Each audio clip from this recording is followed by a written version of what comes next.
کہ کسی درویش سے اس کے شیخ نے کہا تھا کہ آج رات آ جانا، تو اس نے پوچھ لیا کہ کرنا کیا ہے۔ ہاں تو میں جاؤں گا، تو مصروفیت کیا رہے گی؟ تو اس نے کہا مچ بال عشق دا سیکاں گے تے ایک دوجے نو ویکھاں گے۔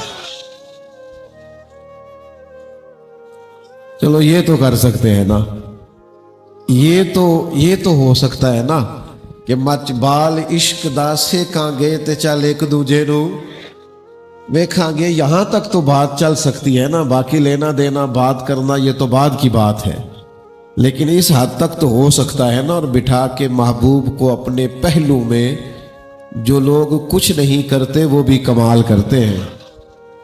دنیا کے اندر نا کچھ لوگ اپنا ماہانہ جائزہ لیتے ہیں، کچھ سالانہ جائزہ لیتے ہیں، کچھ ششماہی اور سیماہی کے قائل ہوتے ہیں، لیکن اگر کم از کم سال کے بعد بھی کوئی اپنی آمدن اور خرچ کو نہ دیکھے تو پھر وہ سیانہ تاجر نہیں ہوتا۔ اس کو بہرحال سالانہ تو دیکھنا چاہیے نا، میرے پاس بچا کیا ہے اور میں نے خرچ کیا کیا ہے اور میری آمدن کیا ہے۔ تو سال کے بعد ہم بھی آپ کو جمع کر کے دیکھنا چاہتے ہیں کہ ہمارا خرچ کیا ہے، انویسٹمنٹ کیا ہے اور پھر ہماری آمدن کیا ہے۔ اس سال کے بعد تھوڑا ارادہ بنتا ہے کہ ذرا مجھ سے ایک دوست، مجھے جانتے نہیں تھے، کسی شہر میں میں موجود تھا، تو مجھے کہنے لگے آپ کا ضلع کون سا ہے؟ میں نے کہا پہلے تو میں کسی ضلع کا تعارف کراتا تھا، لیکن اب جس ضلع میں جاتا ہوں مجھے لگتا ہے یہی میرا ضلع ہے۔ تجھ پہ صدقے تیرے محبوب پہ قربان رہے، ہم تو جس گھر میں رہے مولا تیرے مہمان رہے۔ جہاں چلے جاتے ہیں وہ اپنا ہی ضلع محسوس ہوتا ہے، جاننے والوں کی بڑی تعداد سامنے آ جاتی ہے۔ تو سال کے بعد آپ کو جمع کرتے، کبھی لوگ چھوٹا مجمع بھی ہوتا تھا تو کہہ دیا کرتے تھے کہ میرا ٹھاٹھے مارتا سمندر ہے۔ چلو میں سمندر تو نہیں کہتا، لیکن یہ ضرور کہتا ہوں ندی ضرور ہے، پر ہے ساری خوشبو والی، ہے ساری پاکیزہ، اور میرے منصوبہ جات میں شامل ہے انشاءاللہ تعالیٰ۔ یہ بچوں کے کمرے مکمل ہو جائیں، میرے دوست جو قریب رہنے والے ہیں وہ جانتے ہیں میں نے اپنے سنگیوں کے لیے کمرے بنانے ہیں۔ میرا دل کرتا ہے پکا لکھا ہو، ملتان والے آئیں تو یہاں رکے، فیصل آباد والے آئیں تو یہاں رکے۔ وہ کسی درویش نے کہا تھا کہ میں تیجے چھوٹے بچے باہر کڈے نے، ابھی سیانے تو پیچھے ہیں۔ تو میں نے کہا یہ تو کرم کی بات ہے، آپ صرف فیصل آباد نہ دیکھیں، یہ بھی تو دیکھیں نا شہر حضرت محدث اعظم پاکستان کا ہے۔ آپ لاہور نہ دیکھیں، یہ دیکھیں شہر داتا علی اجمیری کا ہے۔ تو نسبتوں کو بھی تو آپ دیکھیں نا، یہ دیکھیں نا پنڈی سے نہیں چلے، حضرت پیر میر علی شاہ کی نگری سے چلے ہیں۔ تو میرے بھائیوں، یہ رونقیں، یہ محبتیں، یہ پیار، بس وہ پھر بات وہی لاتا ہوں کہ مچ بال عشق دا سیکاں گے تے ایک دوجے نو ویکھاں گے۔ یہ ہمارا، ہم یہ چاہتے ہیں کہ سال کے بعد اپنی کارکردگی کا جائزہ تو لیں، دیکھیں تو صحیح، غور تو کریں کہ ہمارے پاس بچا کیا، ہمارے پاس نتیجہ کیا۔ پانچویں گزارش یہ ہوتی ہے کہ خاندان بندے کا جیسے جیسے بڑا ہوتا جاتا ہے نا، ملاقاتیں کم ہوتی جاتی ہیں۔ تو بڑے بوڑھے ہمارے کہا کرتے تھے کہ یار ان سارے اپنی اپنی جگہ مصروف ہو گئے نے، ہن تے کسے خوشی غمی تے ہی ہے کٹھے ہوئیے۔ اب خاندان بڑا ہے، کوئی لاہور ہے تو کوئی پنڈی ہے تو کوئی کشمیر ہے تو کوئی سوات ہے تو کوئی کاغان میں ہے تو کوئی کہیں ہے، اب رشتہ داری بڑی پھیل گئی ہے تو اب خوشی غمی پہ ہی ہے۔ میری بھی رشتہ داری بڑی پھیل گئی ہے، ملک کے کونے کونے میں ہے، تعلق ذرا پھیل گیا ہے۔ تو میں بھی چاہتا ہوں چلو ہر روز نہیں مل سکتے، ایک روز تو ہو جب ملاقات ہو جائے سب سے اکٹھی۔ تو یہ ایک سب کو اکٹھا کر کے ایک دوسرے سے ملاقات کرانے کا یہ بھی ایک ذریعہ ہے، تاکہ ایک دن تو ہو سارے سنگی اکٹھے ہو جائیں۔ بس ارے میں گسارو سویرے سویرے، خراب بات کے گرد پھیرے بپھیرے، اور کبھی کبھی چلو کبھی اس طرف سے گزر کر تو دیکھو، بڑی رونقیں ہیں فقیروں کے ڈیرے۔ تو یہ ساری غرض و غایت تھی آج کے اجتماع کی۔ اب میں چند گزارشات جو میں قرآن مجید کی سورہ کی آیات آپ کے سامنے پڑھی ہیں، اور یہ منزل نواز باتیں ہوں گی۔ میں سارا سال ہی تقریر کرتا ہوں اور گفتگو کرتا ہوں، لیکن جس بات کو بہت زیادہ ضروری سمجھتا ہوں اور لب لباب سمجھتا ہوں اور اپنے آپ سے بھی کلام کرنا چاہتا ہوں اور آپ سے بھی بات کرنا چاہتا ہوں، وہ بات کرتا ہوں۔ یہ قرآن مجید کی ایک سورہ ہے، اس کو سورہ والتین کے نام سے یاد کیا جاتا ہے۔ اس میں اللہ تبارک و تعالیٰ نے آغاز کلام قسموں سے فرمایا والتین والزیتون، قسم ہے انجیر کی اور قسم ہے زیتون کی، وطور سینین، اور قسم ہے طور سینین کی۔ یہ کون سا طور سینین؟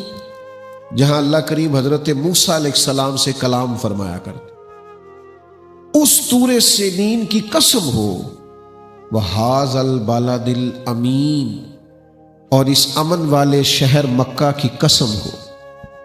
کئی قسمیں اٹھا کے، یعنی انجیر کی قسم، زیتون کی قسم، طور سینین کی قسم، امن والا شہر جو مکہ ہے اس کی قسم، یہ قسمیں اٹھا اٹھا کے پتہ کریم مالک کیا فرماتا ہے؟ رب کریم تو ویسے ہی کو بات ارشاد فرمائے تو کائنات میں سب سے سچی بات وہی ہے، لیکن قسمیں اٹھا اٹھا کے فرماتا ہے لَقَدْ خَلَقْنَا الْإِنسَانَ فِي أَحْسَنِ تَقْوِيمٍ۔ مجھے انجیر کی قسم ہو، مجھے زیتون کی قسم ہو، مجھے طور سینین کی قسم ہو، مجھے مکہ مکرمہ کی قسم ہو، بے شک میں نے انسان کو بہترین ساخت پر پیدا فرمایا ہے۔ لَقَدْ خَلَقْنَا الْإِنسَانَ فِي أَحْسَنِ تَقْوِيمٍ، سونی صورت دی ہے، میں نے قسم اٹھا اٹھا کے کہا کہ میں نے انسان کو خوبصورت ترین ساخت پر پیدا فرمایا ہے۔ یہ بخاری ہے، حضرت ابو ہریرہ رضی اللہ تعالیٰ عنہ حدیث کے راوی ہیں۔ نبی اکرم نور مجسم صلی اللہ تعالیٰ علیہ وسلم نے بیان فرمایا، کریم فرمانے لگے اللہ تعالیٰ نے حضرت آدم کو اپنی صورت پہ پیدا فرمایا ہے۔ بخاری کے لفظ ہے، اس نے اپنے حسن کے جلوے آدم کے بیٹے کی صورت میں رکھ دیے، اس نے اپنے حسن کے جلوے جناب آدم کی صورت میں رکھے۔ لَقَدْ خَلَقْنَا الْإِنسَانَ فِي أَحْسَنِ تَقْوِيمٍ، انسان تجھے میں نے سب سے بہترین ساخت پہ پیدا کیا۔ آپ اندازہ کیجئے نا کتنا بڑا ہے ہاتھی اور کتنا لمبا چوڑا ہے اونٹ، اور کتنے خوفناک ہے درندے، اور کتنے خوبصورت ہے پہاڑ، کھیت، کھلیان۔ اللہ کی مخلوق میں شامل ہے جن، بڑے بڑے دیو، اور اس کی مخلوق میں شامل ہے فرشتے پاکیزہ۔ وَنَحْنُ نُسَبِّحُ بِحَمْدِكَ وَنُقَدِّسُ لَكَ، تسبیح پڑھنے والے، تہلیل پڑھنے والے، عبادت کرنے والے، یہ سب اس کی مخلوق میں شامل ہے۔ فرشتے بھی ہیں، جن بھی ہیں، اور بڑی مخلوقات ہیں، لیکن وہ کہتا ہے وَإِذْ قَالَ رَبُّكَ لِلْمَلَائِكَةِ إِنِّي جَاعِلٌ فِي الْأَرْضِ خَلِيفَةً، میں نے جب زمین میں اپنا نائب بنایا ہے تو میں نے جناب آدم اور اس کی اولاد کو اپنا نائب بنایا ہے۔ اللہ نے اپنی خلافت حضرت انسان کو عطا فرمائی۔ کائنات میں جو کچھ ہے یہ سارا انسان کے لیے۔ هُوَ الَّذِي خَلَقَ لَكُم مَّا فِي الْأَرْضِ جَمِيعًا، رب فرماتا ہے کائنات میں جو ہے سب تیرے لیے پیدا کیا۔ یہ چرند پرند، زمین، فضا، ہوائیں، مسخر ہے ہر کی، کتنا بڑا ہاتھی ہے، لیکن ایک عام آدمی، چھوٹا سا انسان 5 فٹ کا، اس نے ہاتھ میں چھڑی پکڑی ہوتی ہے اور ہاتھی کو آگے لگایا ہوتا ہے۔ اونٹوں کی قطاروں کی قطاریں، ایک بچہ چھوٹا سا، اس نے سب سے اگلے والے اونٹ کی لگام تھامی ہوتی ہے اور پیچھے قطاروں کی قطاریں اونٹ چل رہے ہوتے ہیں۔ ساری کائنات کو اللہ کہتا تیرے لیے مسخر کیا۔ لَقَدْ خَلَقْنَا الْإِنسَانَ فِي أَحْسَنِ تَقْوِيمٍ، تجھے بنایا جو بڑا سونا ہے، تجھے بڑا بہترین ساخت پر۔ عیسیٰ بن موسیٰ ایک دفعہ نا اپنی بیوی سے کہنے لگے، اس زمانے میں نا عجیب ماحول تھا، لوگ طلاق کی قسمیں اٹھا لیتے تھے، تو اپنی بیوی سے کہنے لگے اگر تو چاند سے زیادہ خوبصورت نہ ہو تو تجھے 3 طلاقیں۔ بات پھیل گئی، نکل گئی، حالات بگڑ گئے، مفتیوں نے فتویٰ دے دیا کہ یہاں تو گمان ہونے لگ گیا ہے، معاملہ بگڑ گیا ہے، تم تو ہاتھ دھو بیٹھو گے ازدواجی رشتے سے۔ تو چلتے چلتے بات امام اعظم ابو حنیفہ کے شاگردوں تک پہنچی، تو اسی جماعت میں سے ایک خوبصورت نوجوان کھڑے ہوئے، کہنے لگے جا کے اس سے کہو کوئی طلاق نہیں ہوئی۔ کہا اس نے کہا چاند سے زیادہ خوبصورت نہ ہو تو 3 طلاقیں، تو کہا وہ چاند سے زیادہ ہی خوبصورت ہے۔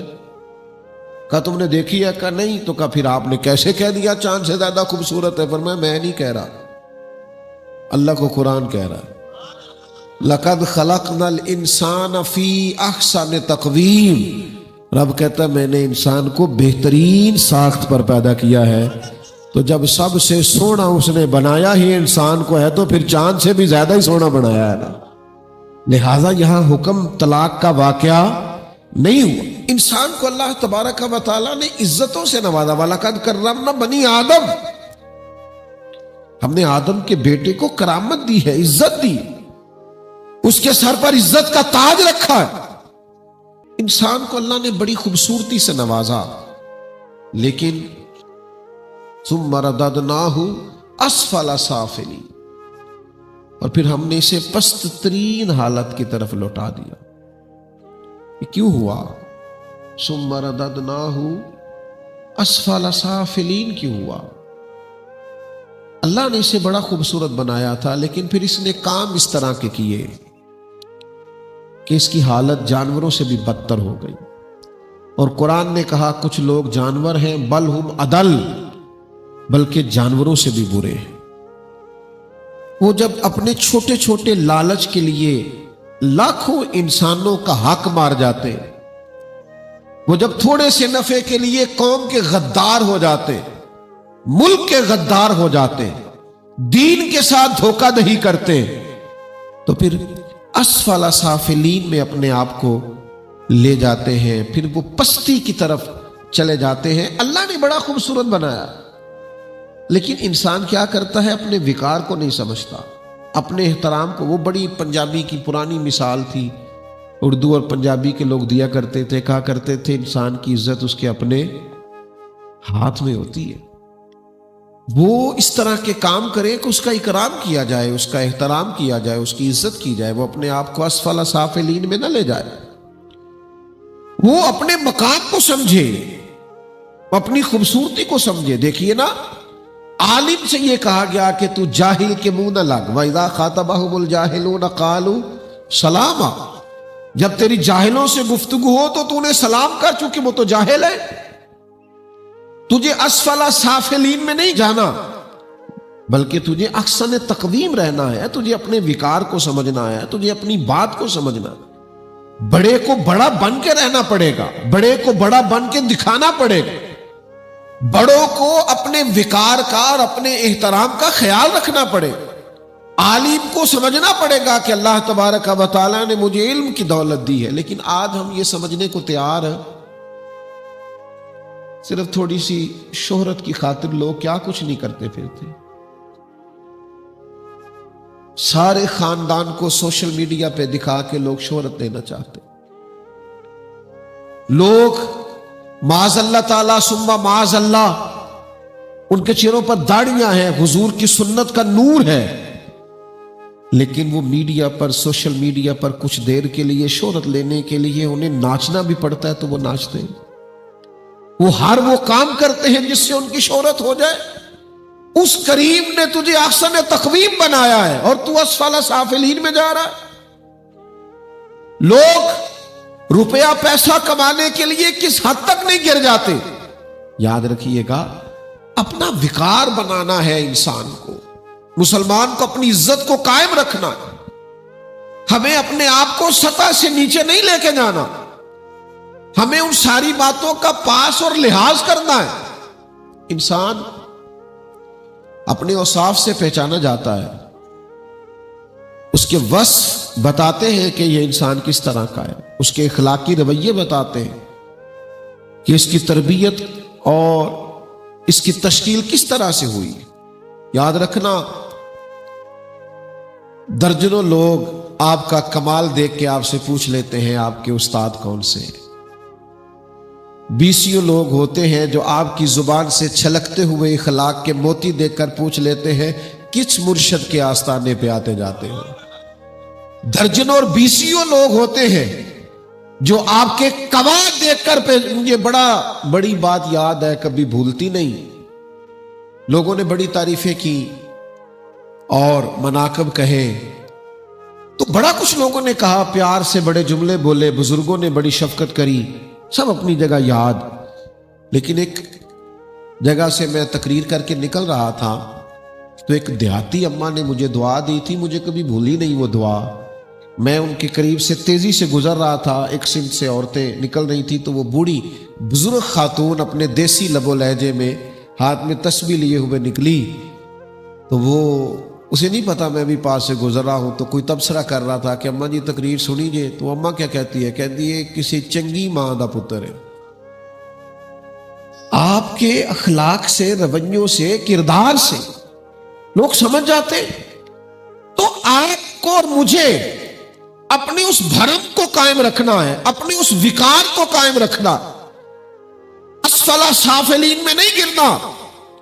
آپ کا کردار و عمل، آپ کی خوبصورتی یہ بتلائے گی. میں اکثر کہتا ہوں طالب علموں سے، میں کہتا ہوں امام مسجد تقاضا کرتا ہے کہ لوگ میرا اکرام کریں، میرے جانے پہ اٹھ کے کھڑے ہوں، میرے خلاف کوئی بات نہ کریں. تو امام کو بھی یہ سمجھنا ہوگا کہ میں امام ہوں. اگر یہ لوگ سنت مؤکدہ پڑھتے ہیں تو مجھے غیر مؤکدہ بھی پڑھنی پڑیں گی. اگر یہ غیر مؤکدہ پڑھتے ہیں تو مجھے مستحبات کا بھی خیال کرنا پڑے گا. میں ان سے ڈیمانڈ کر رہا ہوں کہ مجھے امام مسجد والی عزت دیں. تو آپ کو تقوی کا بھی تو وہ معیار بنانا پڑے گا نا، آپ کو پرہیزگاری کا بھی تو وہ معیار بنانا پڑے گا نا، آپ کو پھر وہ لیول بھی اپنا قائم کرنا پڑے گا کہ لوگ اکرام کریں. اگر کسی شخص کا خیال ہے کہ میں بزرگ آدمی ہوں، میں بوڑھا ہوں، میں والد ہوں، میں دادا ہوں، میں ٹیچر ہوں، میں استاذ ہوں، میں کچھ بھی ہوں، تو اسے پھر وہ رویے سوچنے پڑیں گے کہ میں اس سطح پہ اتر کر اپنے بچوں سے، اپنے شاگردوں سے کلام نہیں کر سکتا. یہ نہیں ہو سکتا کہ میں ان کے بیچ بیٹھوں، ٹھٹا بھی کروں، مذاق بھی کروں، اور پھر میں شام کو یہ مطالبہ کروں کہ وہ میرا احترام بھی کریں. آپ نے اس وقار کو قائم ہی نہیں رکھا. آپ نے وہ انداز جو ہے اس کو آپ نے نبھایا ہی نہیں. آپ کا لب و لہجہ کچھ اور ہونا چاہیے تھا، کچھ انداز اور. میں کئی دفعہ آتا ہوں اور میں جب سیڑھیاں چڑھتا ہوں مدرسے کی تو میں دیکھتا ہوں بچے کھیل رہے ہیں تو واپس لوٹ جاتا ہوں گھر کی جانب، اس لیے کہ میں جب جاؤں گا تو ان کے ساتھ مل کے میں وہ سارا کچھ نہیں کر سکتا جو وہ کر رہے ہیں. لیکن اگر نہیں کروں گا تو پھر وہ میری وجہ سے بوجھ سمجھیں گے، تو وہ اپنی اس جو ہے وہ ایکٹیویٹی اس سے رک جائیں گے. تو ہمیں کہیں نہ کہیں اپنا وہ خیال کرنا ہے، اپنا وہ پاس و لحاظ کرنا ہے، چیزوں کو سمجھنا ہے، اسفل سافلین میں نہیں گرنا. اور پھر اگر ہم رسول اللہ صلی اللہ علیہ وسلم کی امت ہے تو کیا ہم صرف ڈنڈے کے زور پر منوائیں گے کہ ہم حضور کی امت ہیں؟ آپ کے اندر وہ ساری توانائیاں پیدا ہونی چاہیے، آپ کو وہ کردار کی ساری خوبصورتیاں لانی پڑیں گی جو نبی پاک صلی اللہ تعالی علیہ وسلم اپنی امت کو عطا کرتے. دیکھیے ہم حضور کی امت ہیں اور ہم بڑے ناز سے کہتے ہیں ہم حضور کی امت ہیں، اور اس میں کوئی شک نہیں کہ یہ سب سے بڑا اعزاز ہے ہمارا. لیکن آپ کو پتہ ہے حضور کے سینے میں جو چیز سب سے زیادہ درد اور کرب بن کے سلگتی تھی وہ کیا؟ حضور جس کے لیے بے چین اور بے قرار رہتے تھے، اور حضور عکاظ کی منڈیوں میں نکل جایا کرتے تھے اور میلوں میں نکل جایا کرتے تھے، اور طائف کی طرف سرکار نے سفر کیا، اور درد تھا وہ نبی پاک کا، وہ تکلیف تھی حضور کی. وہ کیا تھی کہ حضور چاہتے تھے اللہ کے بندے اللہ والے بن جائیں، یہ کفر چھوڑ دیں، شرک چھوڑ دیں، بد اخلاقی چھوڑ دیں، حرام چھوڑ دیں، زنا چھوڑ دیں، بدکاری چھوڑ دیں. اور اس کے لیے نبی پاک صلی اللہ تعالی علیہ وسلم بے پناہ جد و جہد کرتے. لا اللہ کا باقی النفس کا، اللہ نے کہا محبوب کہ آپ جان پر کھیل جائیں گے کہ یہ ایمان کیوں نہیں لاتے. اور ایک جگہ قرآن مجید میں اللہ کریم نے فرمایا طٰہٰ ما انزلنا علیک القرآن لتشقیٰ. محبوب ہم نے یہ قرآن اس لیے نازل تو نہیں فرمایا تھا کہ آپ مشقت میں پڑ جائیں.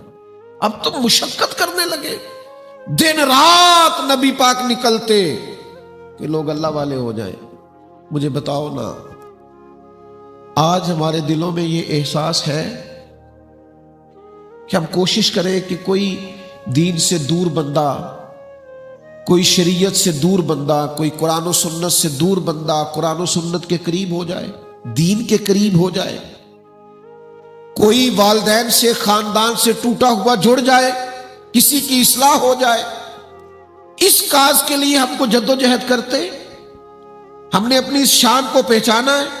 وہ جو نبی پاک علیہ السلام نے خطبہ حجۃ الوداع کے موقع پہ فرمایا تھا کہ بلغوا عنی ولو آیا، ایک آیت بھی تم تک پہنچی تو اسے لے کے نکل جانا اور لوگوں تک پہنچانا۔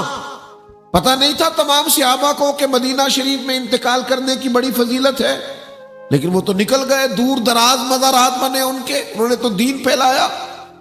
لیکن آج دین پھیلانے کا درد نہیں ہے سینوں میں۔ آج اگر کوئی سٹیج پر چڑھ کے تقریر بھی کرتا ہے، وہ مجمع پر اپنی دھاک بٹھانا چاہتا ہے، وہ اپنی خطابت کے جوہر دکھانا چاہتا ہے، وہ محفلوں کو لوٹنا چاہتا ہے، وہ الفاظ کے زیر و بم سے لوگوں کے جذبات کے ساتھ کھیل کر شہرت کی بلندیوں کو پانا چاہتا ہے۔ لوگ اپنی تقریر کے زور پر اپنا ذاتی قد اونچا کرنا چاہتے ہیں۔ وہ جو خاص ایک درد تھا کہ اللہ کے بندے اللہ والے بن جائیں، اللہ کے بندے اللہ سے جڑ جائیں، یہ حضور کے سینے کا درد ہے۔ امت کو اس کے لیے کام کرنا، امت کو اس کے لیے جدوجہد کرنی ہے۔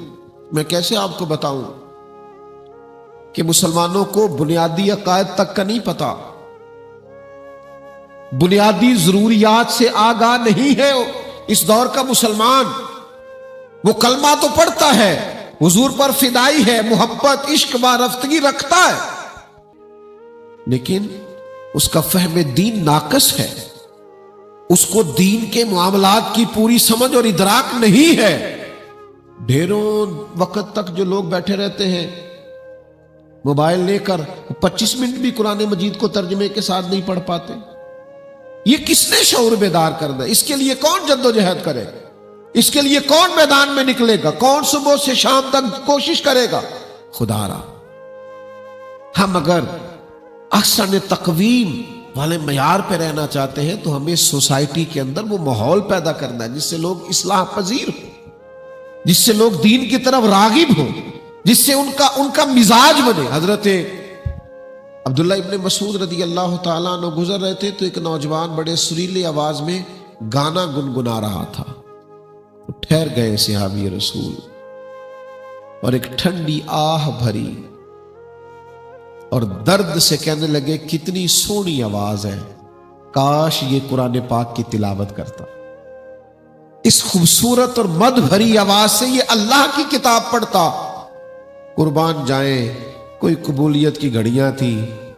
وہ نوجوان حضرت عبداللہ ابن مسعود تو بات کر کے تشریف لے گئے، وہ نوجوان اندر سے نکلا تو کسی نے اس سے کہا آج پتہ کیا ہوا؟ اس نے کہا کیا ہوا؟ فرمایا جناب عبداللہ ابن مسعود یہاں سے گزرے، عظیم صحابی رسول، عظیم قاری قرآن، اور نبی پاک علیہ السلام نے فرمایا یہ عبداللہ ابن مسعود اسی طرح قرآن پڑھتے ہیں جس طرح مجھ پر نازل ہوا تھا۔ فرمایا وہ عظیم انسان آج یہاں سے گزرے اور تیری خوبصورت آواز سن کے انہوں نے کہا کاش تو قرآن پڑھتا۔ ان کی اس بات میں کتنا کو درد ہوگا، کتنی کو اس میں جاذبیت ہوگی، کتنا وہ کڑے ہوں گے، کتنا شوق ہوگا اسے قاری بنانے کا۔ حضرت عبداللہ ابن مسعود بات کر کے چلے گئے۔ اس نوجوان کو جب لوگوں نے بتایا کہ حضرت تیرے بارے میں یہ کہہ گئے ہیں، کہنے لگا سچ بتاؤ صحابی رسول نے میرے بارے میں یہ کہا ہے، انہوں نے یہ کہا ہے، انہوں نے میرے بارے میں یہ لفظ، ان کی مجھ پر نگاہ پڑ گئی ہے، انہوں نے میرے لیے یہ جملے مرتب کیے ہیں۔ کہا انہیں کو بتا سکتا ہے ان کا گھر کہاں ہے؟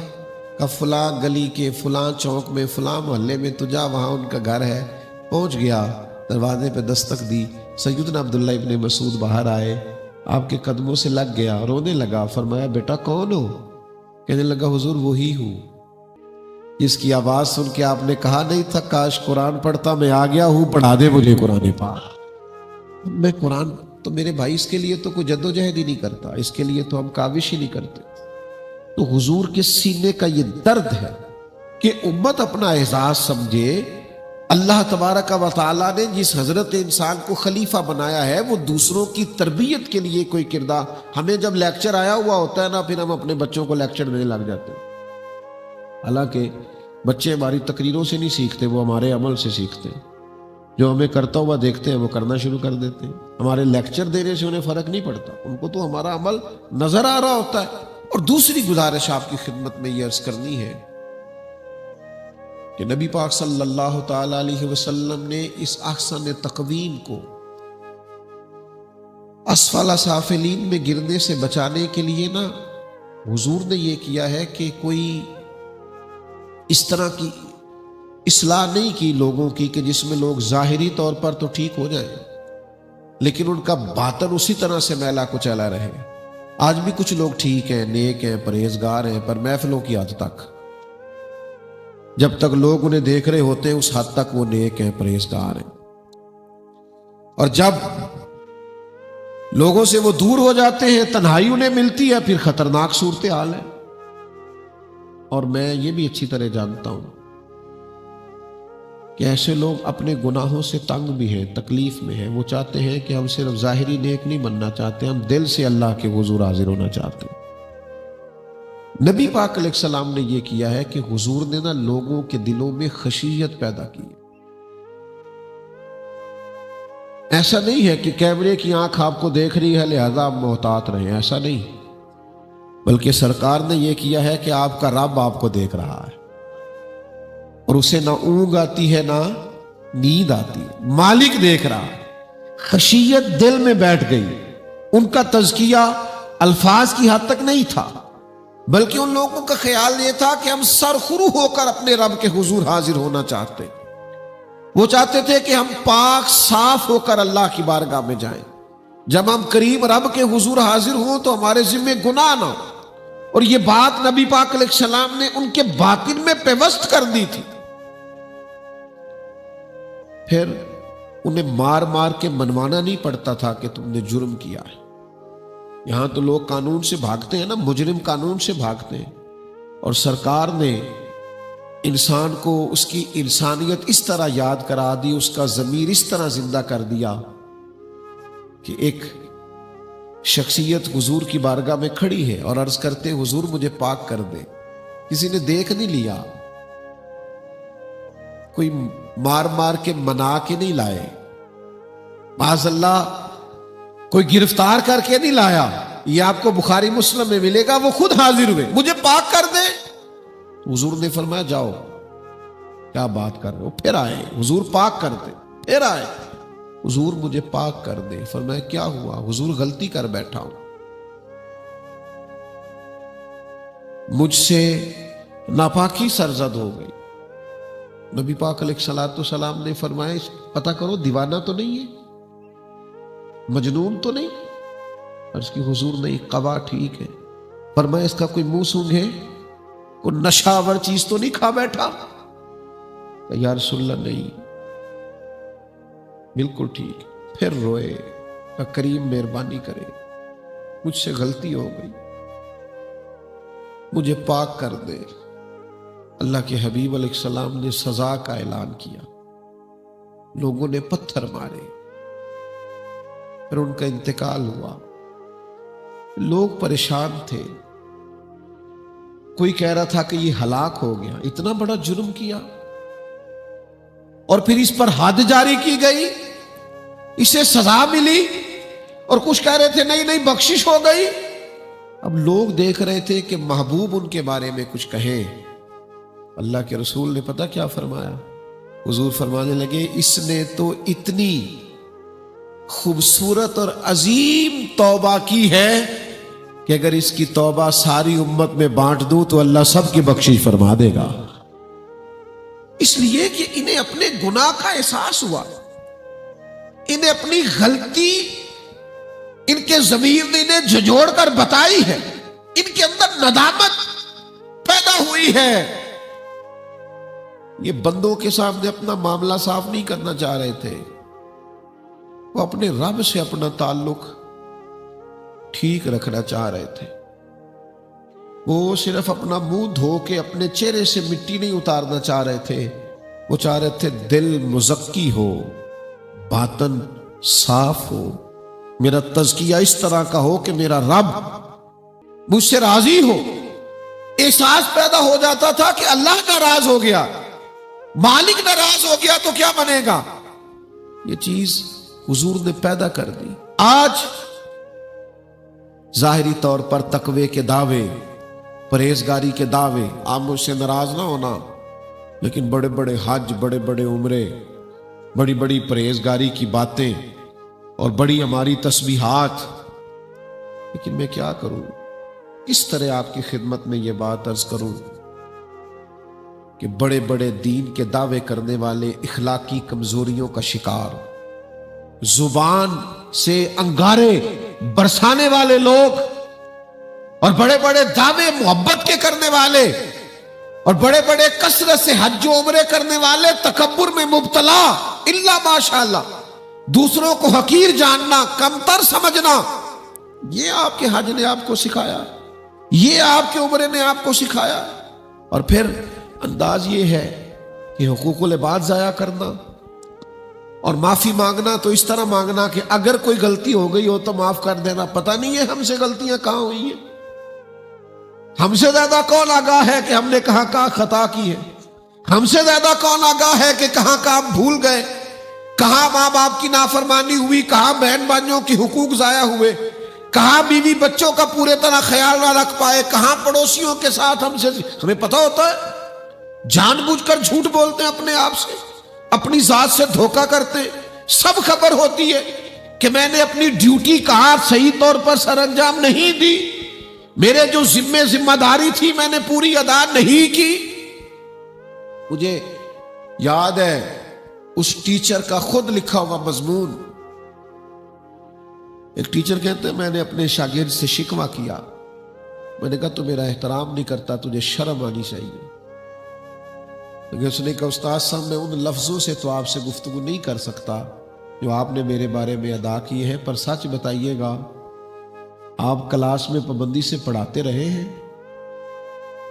آپ جس چیز کی تنخواہ لیتے تھے، جس ذمہ داری، مجھ سے تو احترام کا مطالبہ ہے آپ کا، میں اپنی غلطی مانتا ہوں، پر یہ بتائیے جس مسند پر آپ بیٹھے تھے اور جو وعدہ اور جو عہد کر کے بیٹھے تھے وہ آپ نے پورا کیا؟ نہیں کرتے لوگ۔ ذمہ داریاں جو دی جاتی ہیں وہ ذمہ داریوں کا احساس نہیں کرتے، وہ ڈیوٹی نہیں کرتے۔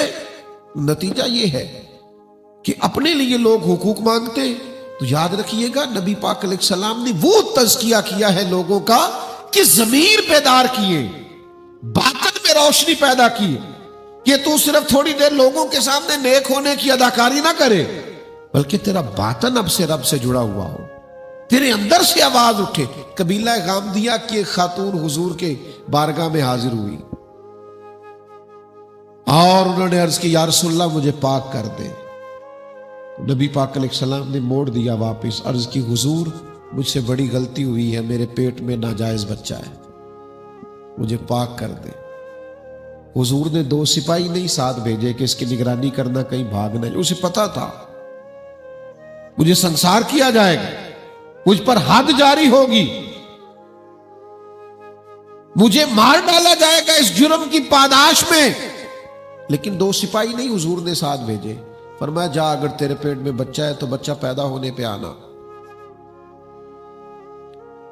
بچہ پیدا ہونے کے بعد کپڑے میں لپیٹ کے لائی، حضور یہ بچہ ہے مجھے پاک کر دے۔ میں نے کہا کوئی اسے مار مار کے منوا کے نہیں لایا، نبی پاک علیہ السلام نے لوگوں کا تزکیہ اس طرح کیا ہے کہ ضمیر بیدار کر دی، گناہ ان کو تنگ کرتا، تڑپاتا، کہیں بھول جاتے تو انہیں درد ہوتا، کہیں خطا کر بیٹھتے تو وہ غلطی ان کی نیند لے جاتی، لیکن آج بڑے بڑے پاپ کر کے لوگ آرام کی نیند سوتے، بڑے بڑے جرم کر کے لوگ اس کے حق میں دلیلیں دیتے پھرتے، گواہیاں دیتے ہیں، کہتے ہیں نہیں نہیں ساری دنیا کرتی ہے، یہ تو رواج ہو گیا ہے، اب یہ بات جرم رہی نہیں۔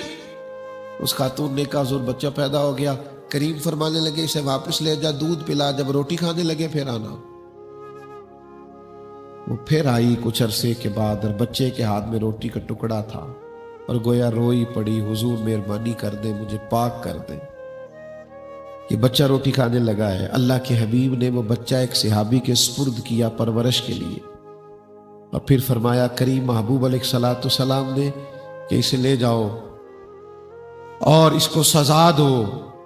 اسے بھی سزا دی گئی، اس کا بھی انتقال ہو گیا، پر صحابہ فرماتے ہیں پتہ اس کا اعزاز کیا تھا؟ پھر اسے غسل دیا گیا اور جنازہ اس کا مدینے والے محبوب نے پڑھایا، نبی کریم نے جنازہ پڑھایا حضور نے۔ کیوں؟ اس لیے کہ وہ جو اس کے اندر توبہ کا احساس ہے، وہ جو اس نے ندامت کی ہے کہ میں بھول گئی، مجھے اللہ کے ساتھ اپنا معاملہ درست کرنا ہے، کیا کروں میں؟ کیسے آپ سے عرض کروں کہ ہم سب کو راضی کرنے کے چکر میں ہیں، سب کو خوش رکھنے کے چکر میں، اور تھک گئے ہیں لوگوں کو خوش کرتے کرتے، لیکن ایک ذرا سی غلطی ہوئی نہیں کہ لوگ تو کہتے ہیں اوہو تو تو شروع سے ہی ایسا ہے۔ ایک ذرا سی خطا ہوئی نہیں، ذرا سا کسی کے مفادات کو چوٹ پہنچی نہیں کہ لوگ پھینک دیتے ہیں۔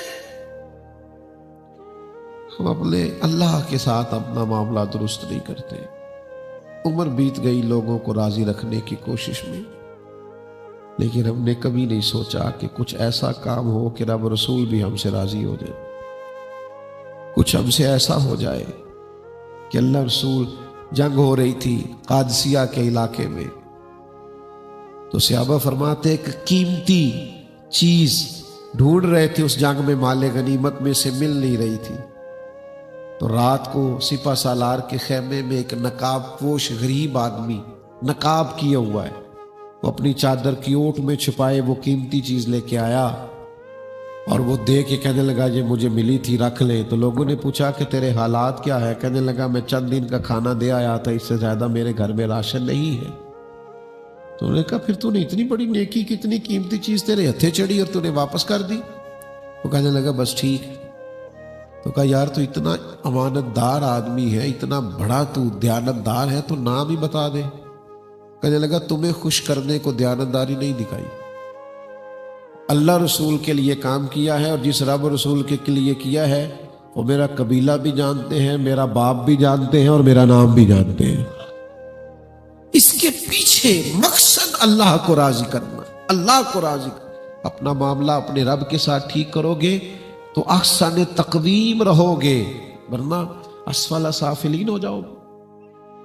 اپنے اندر وہ تڑپ پیدا کرے، اپنے اندر وہ طلب پیدا کرے کہ یہ مجھ سے خطا ہو گئی ہے، مجھے اس کی معافی لینی، مجھے اللہ کے حضور۔ دیکھیے نا ہم اولیاء اللہ کی کرامتیں سنا سنا کے تو اس پر تو بڑے خوش ہوتے ہیں اور بات بھی بڑی خیر کی ہے، لیکن بڑی معروف بات ہے نا کہ حضرت غوث اعظم رضی اللہ تعالیٰ عنہ کے والد نے کسی کا ایک سیب کھا لیا تھا، اور پھر اس کا مالک تلاش کیا اور پھر گھر جا کے معافی مانگی، اور انہوں نے کہا میں اس شرط پہ معاف کروں گا کہ میری بیٹی سے آپ کو نکاح کرنا ہے۔ تو چونکہ اللہ کے ساتھ اپنا معاملہ درست تھا، کرنا تھا، تو فرمانے لگے میں یہ شرط بھی ماننے کو تیار ہوں۔ وہ تو بعد میں پتا چلا کہ اس نیکی کے عوض اللہ نے جو مجھے اہلیہ دی ہے وہ کل کو عبد القادر جیلانی کی ماں بننے والی ہے۔ تو بھائی یاد رکھیے گا کہ اپنے معاملات کو دیکھیں اللہ رسول کے ساتھ۔ میں آپ سے عرض کروں، رب جب زندگی میں آسانیاں پیدا کرتا ہے نا پھر کوئی دشواری نہیں رہتی، اور اگر کریم رب کو منظور نہ ہو تو ساری دنیا بھی ساتھ چلے تو انسان کے لیے آسانیاں ہو سکتی، تو پھر کرنے کا کام یہ ہے کہ اللہ کو راضی کرو، اللہ کو راضی کرو، اللہ کو راضی کرو۔ کچھ ایسے اعمال زندگی میں جمع کرو، کچھ اپنی اس طرح کی معافی اپنے رب سے مانگو کہ اللہ کو راضی کیا جائے۔ بڑا وقت گزر گیا مخلوق کو راضی کرنے میں اور لوگوں کے سامنے اپنے آپ کو کلیئر کرنے میں، کوئی نہیں لوگ ہوتے کلیئر۔ آپ ایک دلیل دیتے ہیں، وہ کہتے ہیں چلو یہ تو میں مانتا ہوں، تو وہ پرسوں وہاں کیوں کھڑا تھا؟ تو پھر وہ 5 سال پہلے جو بات کی تھی وہ بھائی وہ گزر گیا معاملہ، اب تو چھوڑ دے اس بات کو، اپنا رشتہ اپنے رب سے مستحکم کرے، اور جب یہ مستحکم ہو گیا تو اِلَّا الَّذِينَ آمَنُوا وَعَمِلُوا الصَّالِحَاتِ فَلَهُمْ أَجْرٌ غَيْرُ مَمْنُونٍ۔ فرمایا جو ایمان لانے کے بعد نیک عمل کریں گے نا، پھر انہیں وہ والا اجر ملے گا جو کبھی ختم ہی نہیں ہوگا، پھر تمہیں وہ دوں گا جو کبھی ختم ہو۔ جو عزت رب دیتا ہے وہ ختم نہیں ہوتی، جو رزق رب دیتا ہے وہ ختم، جو صحت اللہ دیتا ہے وہ کبھی زوال پذیر نہیں ہوتی، جو نام رب دیتا ہے اس نام کو کبھی زوال نہیں آتا، جو فیصلے خدائی ہوتے ہیں ان فیصلوں میں پھر انسان کو ہمیشہ عروج ہی عروج ملتا ہے۔ فرمایا ایمان لانے کے بعد نیک عمل کرنا، فَلَهُمْ أَجْرٌ غَيْرُ مَمْنُونَ، پھر تمہیں وہ اجر ملے گا جو کبھی ختم ہی نہیں ہوگا، تمہیں ہمیشہ کا اجر دیا جائے۔ تو کرنے کا کام یہ ہے کہ اپنا تعلق اپنے مالک کے ساتھ مضبوط کریں، اپنی عزت کو پہچانے، اپنی کرامت کو پہچانے۔ آپ جو بھی ہیں آپ اپنے وقار کو کبھی گرنے نہ دیں، اپنی شان کو کبھی گرنے نہ دیں۔ وہ علامہ ابو نور صاحب رحمۃ اللہ علیہ نے لکھا ہے کہ دلی جامع مسجد کے باہر ایک فقیر خیرات مانگا کرتا تھا، تو مسجد چونکہ فن تعمیر کا بڑا شاہکار ہے، تو ایک انگریز کہیں سے آیا سیر کرنے کو، تو اس نے کوئی 1-2 روپے دینے چاہے اس فقیر کو، تو اس کا بٹوا گر گیا، تو وہ چلا گیا کسی اور دروازے سے نکل گیا، تو وہ فقیر نے وہ بٹوا تھام لیا اور اس نے کئی مہینے انتظار کیا، ڈھونڈتا پھرا کہ مالک مل جائے، حالانکہ وہ ڈالروں سے بھرا ہوا تھا۔ تو کچھ عرصے کے بعد وہ انگریز جاتے ہوئے پھر وہاں سے گزرا، تو اس نے وہ تھمایا، کہا صاحب ناراض نہ ہوئیے گا، یہ بٹوا پچھلی دفعہ گر گیا تھا آپ کا۔ وہ ہکا بکا رہ گیا، اس نے کہا حد ہو گئی ہے بھائی، 1-1 روپیہ تو سارا دن اکٹھے کرتا ہے اور اتنے پیسے تیرے ہاتھ آئے اور تو نے لوٹا دیے، باجرا کیا ہے؟ تو کہنے لگا مجبور ہوں۔ کہ کیا مجبوری ہے؟ کہنے لگا محمد عربی کا غلام ہوں، میرے نبی کا دین میری مجبوری ہے، میں اس دین کے ساتھ بغاوت کر سکتا؟ اس نے کہا کیا مطلب؟ کہنے لگا تم حضرت عیسیٰ کے ماننے والے ہو اور میں رسول رحمت کا ماننے والا ہوں، غریبی آ گئی تو کیا ہوا؟ یہ تو نہیں نہ ہو سکتا کہ صبح قیامت تو جناب عیسیٰ کے پاس جائے اور جناب عیسیٰ میرے نبی کے پاس میری شکایت لے کے آ جائیں۔ میں حضور کا ماننے والا ہوں، کام وہ کروں گا جس میں میرا اور میرے دین کا وقار ہمیشہ بلند رہے، میں کوئی ایسا کام نہیں کروں گا جس سے وقار دین کو نقصان پہنچے۔ ہم کیا کرتے پھرتے؟ ہمارا شعور یہ ہے کہ بس کماؤ، پیسہ آنا چاہیے کسی بھی ذریعے سے آئے، شہرت ہونی چاہیے جیسے بھی ہو جائے، قد اونچا ہونا چاہیے جیسے بھی ہو جائے، جھوٹ بول کے بات کرنی پڑے تو کر گزرے، جو مرضی کہنا پڑے تو کہیں۔ خدا را آپ بات کو سمجھے۔ وہ ایک جگہ ایک بزرگ کے پاس ایک صاحب کچھ لینے کے لیے آئے، تو انہوں نے کہا جی میں سید ہوں، مجھے واپس نہ بھیجیے گا۔ انہوں نے ہاتھ باندھ کے کہا شاہ جی آج کے بعد آپ نے بھی کسی سے کچھ طلب کرنا ہو تو یہ نہ بتانا کہ میں سید ہوں۔ آپ کو اس وقار کو، اس لحاظ کو آپ اشارہ کنایا کر دیں، کچھ کر دیں، لیکن یہ انداز یہ کہ آپ کو تھوڑا سا اپنا معیار بلند رکھنا پڑے۔ تو میرے عزیزوں، میرے دوستوں، آج کی اس خوبصورت رات میں کوشش فرمائیے، میں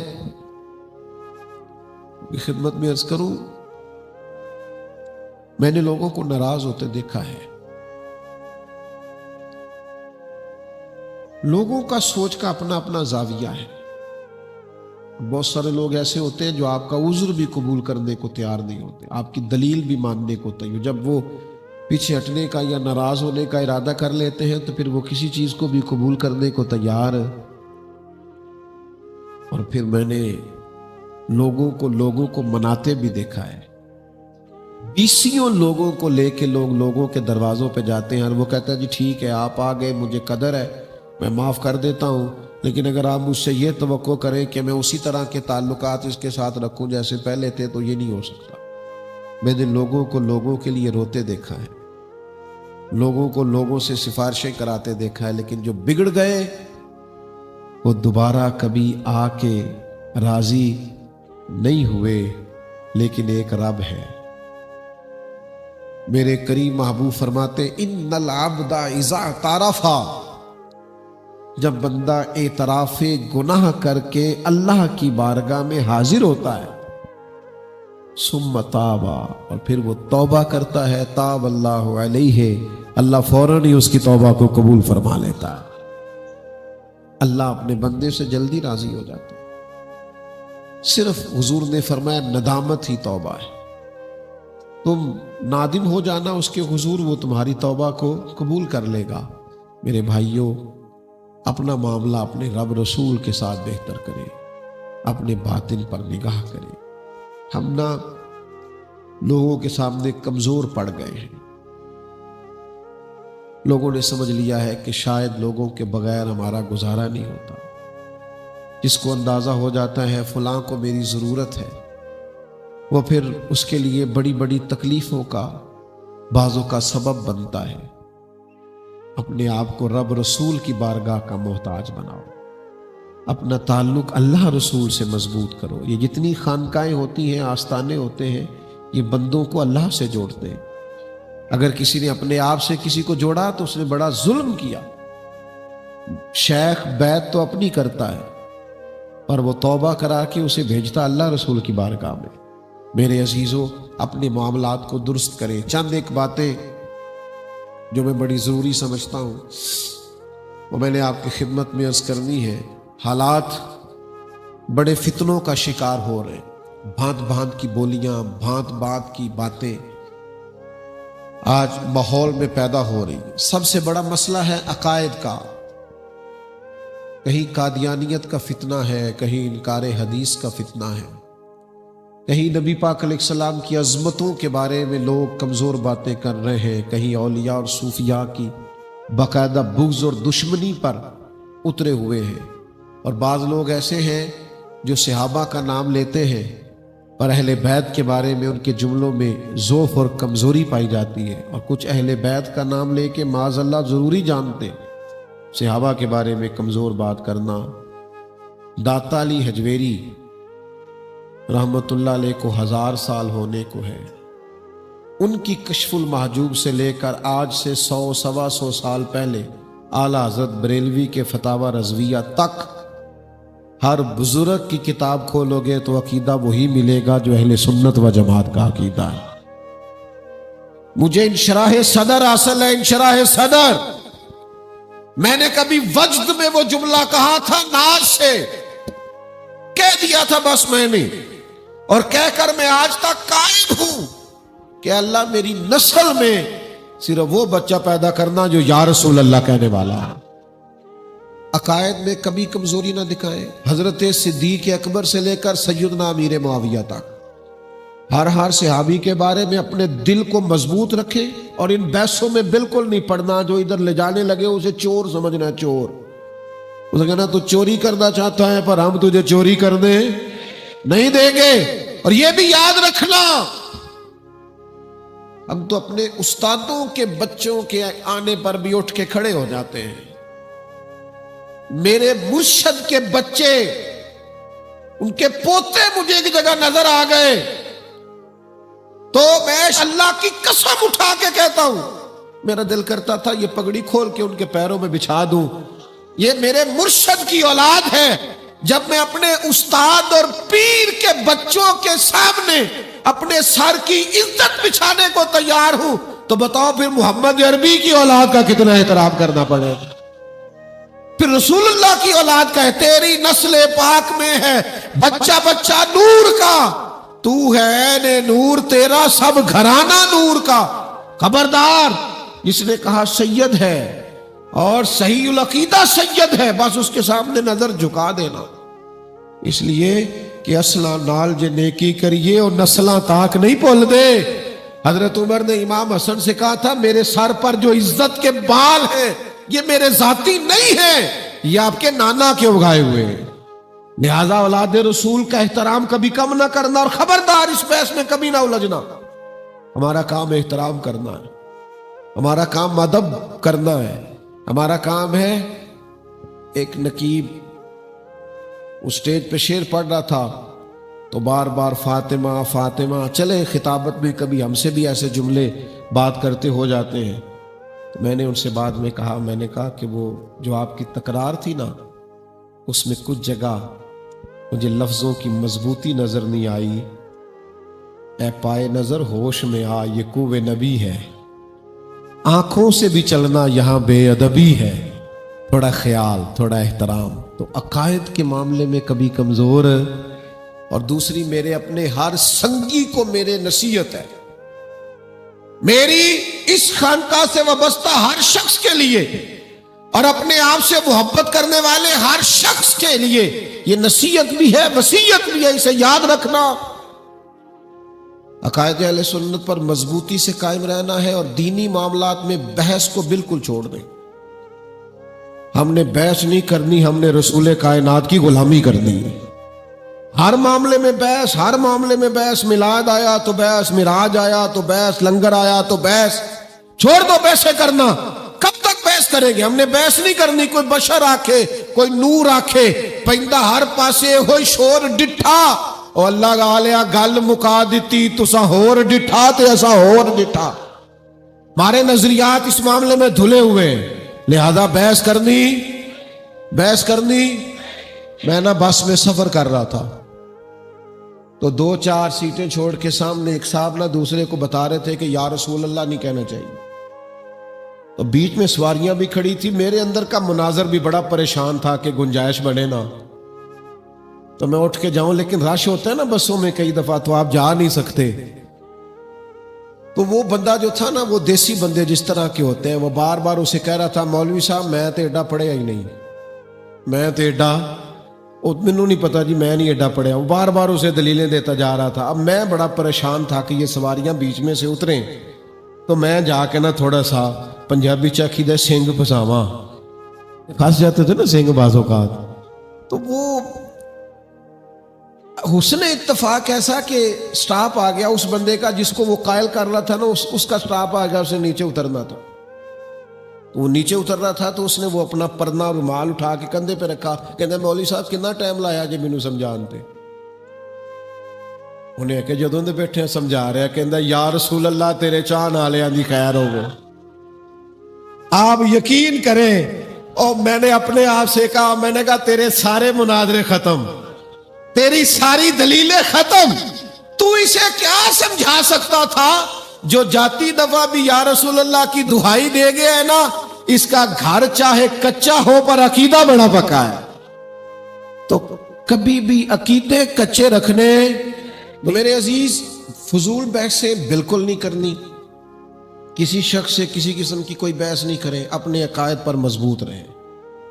تازہ دم وہ پنجابی چاکی دا جیڑے پنڈ جانا نہیں، او اللہ تہاڈا بھلا کرے، تسی تے بابا سیانے جی ملے ہو مینوں، جیڑے پنڈ جانا نہیں ہودا راہ پوچھے، ایسے ہی بلا وجہ تفتیشیں کرتے پھرنا، ادھر ادھر جاتے پھرنا اور چکر میں پڑنا اس کی ضرورت ہے۔ تیسری میری آپ سے گزارش ہے، محاسبہ نفس کی عادت بنائیں، اپنا حساب روز کریں اور زبردست کر کے کریں، اپنے آپ کو روز کٹہرے میں کھڑا کریں، اپنے اندر جو قباحتیں ہیں ان کا پتہ کریں، اور تفصیل کے ساتھ۔ وہ ایک بزرگ فرمایا کرتے تھے کہ اپنی ڈائری بناؤ اور روز لکھو کہ آج مجھ سے کہاں کہاں کمزوریاں ہوئی ہیں اور کہاں کہاں میں نے خیر کیا، رکھو اپنے تاکی، لیکن اپنا محاسبہ روز کریں۔ یہ خانقاہی لوگوں کا کمال ہوتا ہے کہ وہ جمع تفریق کر کے رات کو سوتے ہیں۔ چوتھی گزارش آپ کی خدمت میں یہ ہے، آج کی رات کے مزاج خیر خائی کا پیدا کریں۔ آپ کو آج یہ پیغام دے کے بھیج رہا ہوں، کسی کا بھلا کرنے کی کوشش کریں، کسی کو اچھا سبق دینے کی کوشش کریں، کسی شخص کے کام آنے کی کوشش کریں۔ آپ کے فون سے، آپ کے ساتھ جانے سے، آپ کے محبت کرنے سے کوئی بندہ کسی مشکل سے اگر نکل سکتا ہے، اگر آپ کے 2 جملے بول دینے سے کوئی شخص بڑے بڑے بوجھ سے بچ سکتا ہے، تو کوشش کریں کوئی آپ کی وجہ سے ٹھنڈی نیند سو جائے۔ اللہ کے حبیب علیہ السلام نے فرمایا دین النصیحہ، دین سارا خیر خائی کا نام، کسی کا بھلا کریں، کسی کا نفع کریں۔ وہ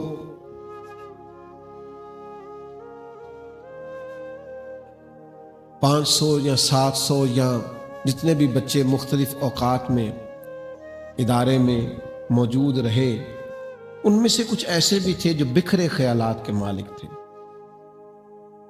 ٹوٹتے خیالات کے مالک تھے، ان کی سوچوں میں جوار پھاٹا تھا۔ اللہ نے فضل کیا، انہیں کوئی ادارے میں چھوڑ دیا، ان کے چند سوالوں کے جواب انہیں ملے اور انہوں نے تعلیم شروع کر دی۔ ان میں سے ایک بچہ مجھ سے کہنے لگا کہ پیر صاحب اب تو بڑا انشراح صدر ہے، اللہ کا شکر ہے۔ تو میں نے کہا کہ اسے کبھی نہ بھولنا جو تیرا بازو پکڑ کے تجھے یہ گیٹ کراس کرا گیا، اس نے تیرے ساتھ خیر خائی کی تھی، اس محسن کو کبھی بھولنا، خیر خائی کا جذبہ اپنی طبیعت میں پیدا کریں، نفع لینے کا نہیں نفع دینے کا مزاج بنائیں، کوشش کریں کسی کے لیے آپ فائدہ مند ثابت ہو، آپ کا وجود نفع بخش ہو۔ پانچویں گزارش آپ کی خدمت میں یہ کرنی ہے کہ ذاتی سوچوں کی بجائے ملی سوچیں پیدا کریں، قومی سوچیں پیدا کریں، ذات کے بت کو توڑ کے باہر آئیں۔ میں ان دوستوں کو زیادہ پسند نہیں کرتا، آپ مجھ سے ناراض نہ ہوئیے گا، جو کہتے ہیں نا اکیلے میں پیر صاحب سے ملنا ہے اور ہمارے ہاں محفل میں نہیں آتے، جمعے کے خطبے میں تو نہیں آتے لیکن وہ کہتے ہیں مجھے پیر صاحب سے اکیلے میں ملنا ہے، تو مل لیں آپ اکیلے میں۔ لیکن میں آپ کو ذمہ داری سے کہتا ہوں جو انوار و تجلیات محفل کے دوران سب کو مشترکہ طور پہ خدا کی رحمت سے ملتی، کیونکہ ایک باقاعدہ محفل ہوتی ہے، تلاوت ہے، نعت ہے، بات ہے، دعا ہے، جو جمعے کی ادائیگی میں برکات ہے، وہ تنہا تنہا ملنے میں وہ سرور نہیں ہے۔ میں آپ کو ذمہ داری سے کہہ رہا ہوں، آپ نے ذاتی سوچے بنا لیا، میرے ساتھ ذاتی تعلق بڑھا، آپ ذاتی تعلق چھوڑیں، آپ دینی تعلق بنائیں، روحانی تعلق بنائیں، تربیت کا تعلق بنائیں، ایمان کا رشتہ بنائیں، سوچیں قومی سطح کی ہو، ملی سطح کی۔ ہماری ذاتی سوچیں ہیں، ایک ہے مثلا میں آپ کو کہتا ہوں، میں نے بہت سارے دوستوں کا میرے پاس بیعت ہونے آئے، میں نے ان سے کہا فلان جگہ پہ بیعت ہو جائے، آپ کا ذوق کچھ اس طرح کا ہے۔ ہر آدمی کو میں مطمئن نہیں کر سکتا، لیکن نا کچھ کو فرق پڑتا ہے ایلوپیتھک سے، اور کچھ کو ہومیوپیتھک سے، اور کچھ کو اس دیسی دوائی سے فرق پڑتا ہے جس کو حکیم کہتا ہے کھانی بھی گائے کے دودھ کے ساتھ ہے، یعنی لبدا پھر پامے ساری دیہڑی کا عادت ہوتی، لیکن وہ حکیم صاحب کا نسخہ ہے، اب وہ تو بھائی ان کی مرضی کے مطابق ہی۔ اس لیے کسی کو فرق پڑتا ہے قادریہ طریقے سے، کسی کو نقشبندیہ سے، کسی کو چشتیہ سے، تو رستے سارے ایک ہی ہیں، چاہیے شفا ہی سب کو۔ کرنے کا کام یہ ہے کہ آپ قومی سوچیں پیدا کریں، قومی۔ لاہور میں دو بزرگ ہوتے تھے، خواجہ بلاول رحمۃ اللہ علیہ اور حضرت میاں میر رحمۃ اللہ علیہ۔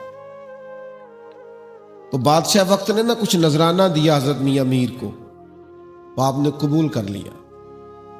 پھر حضرت خواجہ بلاول سے ملاقات ہوئی تو ان کو کچھ نذرانہ دیا، انہوں نے کہا نہیں مجھے ضرورت نہیں ہے۔ تو بادشاہ کہنے لگا وہ حضرت میاں میر نے تو قبول کر لیا ہے۔ تو اب آج کل کا درویش میری طرح کا ہوتا تو کہتا جی وہ دنیا دار ہے، میں تو اللہ کا کامل بندہ ہوں، وہ تو مال بناتا ہے، اس کے بعد گاڑیاں ہیں، وہ تو یہ کرتا ہے، وہ تو وہ اس طرف شروع ہو جاتے۔ تو خواجہ بلاول فرمانے لگے اصل مسئلہ یہ ہے کہ میں تنہا آدمی ہوں، خواجہ میاں میر رحمۃ اللہ علیہ تو بہت سے طلباء کو لے کے چلتے ہیں، ان کی خانقاہ پہ تو ہمیشہ درویشوں کا رش رہتا ہے، ان کے تو خرچے بڑھے، انہوں نے قبول کیا، اپنے لیے نہیں کیا، دین کے کسی کام لگائیں گے۔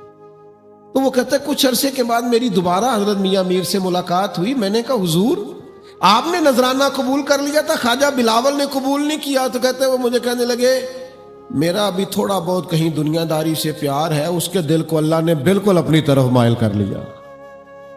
ان لوگوں کی سوچیں ذاتی نہیں تھی، قومی تھی، ملی تھی، عالمی تھی۔ مسلمان عالمی بات کرتا ہے، عالمی، قومی۔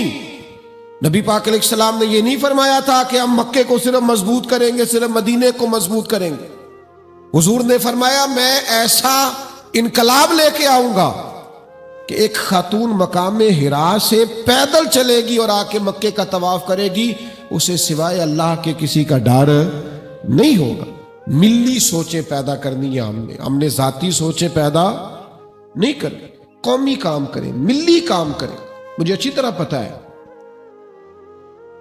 کہ یہ بڑا ٹینشن کا کام ہے مدرسہ بنانا، اور بڑا مشکل کام ہے یہ۔ میں بہت سارے ایسے لوگوں کو جانتا ہوں بڑے زبردست خطیب ہیں لیکن کسی اچھی سوسائٹی میں رہائش رکھتے ہیں، تقریر کر کے آئے، آرام سے رات کو سوئے، صبح 3-4 بجے تک ان کا موبائل نہیں کھلتا۔ لیکن میں اگر صبح 3 بجے بھی کہیں سے آتا ہوں تو 9 بجے ادارے پہنچتا ہوں۔ یہ سر درد ہے، اور طلباء سے گزارا کرنا کوئی آسان کام نہیں ہوتا، مشکل کام ہے۔ آپ کے پاس 700 بچہ ہے تو 700 مسئلہ بھی ہے، 1200 بچہ ہے تو 1200 مسئلہ بھی۔